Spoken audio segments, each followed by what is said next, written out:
2016 সালে যখন আমাদের রাজ্যের বিধানসভা ভোট, বছরের একদম শুরুতে তিনি আলিপুরদুয়ারে আসেন। তিনি সেই মিটিংয়ে বলেছিলেন যে ওখানে ডানকান গোষ্ঠীর যে 7টা রুগ্ন চা বাগান রয়েছে, বিজেপিকে জেতাতে সেই 7টা চা বাগান অধিগৃহীত হবে।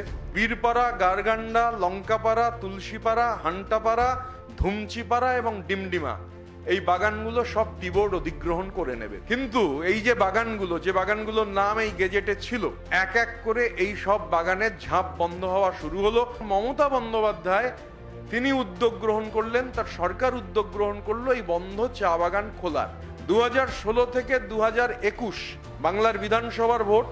বাংলার বিধানসভা ভোটের আগে যে বাজেট, সেই বাজেটে পরিষ্কারভাবে লেখা হলো যে আসাম এবং বাংলার চা বলয়ের জন্য 1000 কোটি টাকা উন্নয়নের জন্য দেয়া হবে। কিন্তু বাংলার চা বলয়ে একটা পয়সা হচ্ছে যা ঘোষণা হয়েছিল তা আসেনি। এবং আমরা নিশ্চিত, যেহেতু সামনের বছর আবার বাংলার বিধানসভা নির্বাচন আছে, সামনের বছরের বাজেটে আবার চা বাগান নিয়ে কিছু উল্লিখিত থাকবে। বানারহাট চা বাগান, কারবালা চা বাগান, চুনাভাট্টি চা বাগান এবং নিউ ডুয়ার্স চা বাগান, এই যে 4টে বাগান, আমরা জানতে চেয়েছিলাম যে এই বাগানগুলোতে শ্রমিকরা কেন টাকা পাচ্ছেন না।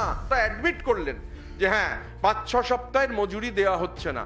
আমরা আজকে বলছি এই বাগানগুলোতে গত 2 বছরের প্রভিডেন্ট ফান্ড, যে প্রভিডেন্ট ফান্ড শ্রমিকের যে টাকা, সেই টাকা কেটে নেওয়া হচ্ছে, সে টাকা জমা তো হচ্ছেই না।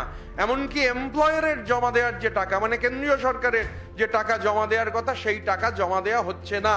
এবার একদিকে মোদির এই কথা, অন্যদিকে মমতা বন্দ্যোপাধ্যায়ের কাজ। 67 টাকা দিন প্রতি মজুরি ছিল 2011 সালে বামফ্রন্ট সরকার যখন ক্ষমতা থেকে চলে যায়।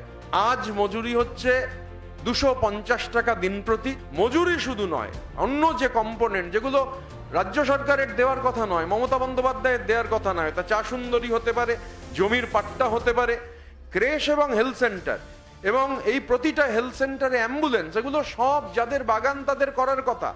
এবং যখন এটা প্রকাশ্যে এলো, বাগানে বাস পর্যন্ত নেই, যে বাস মালিকদের দেওয়ার কথা, এই বাগানগুলোর ক্ষেত্রে কেন্দ্রীয় সরকারের দেওয়ার কথা, মমতা বন্দ্যোপাধ্যায় তিনি বাসেরও বন্দোবস্ত করেছেন।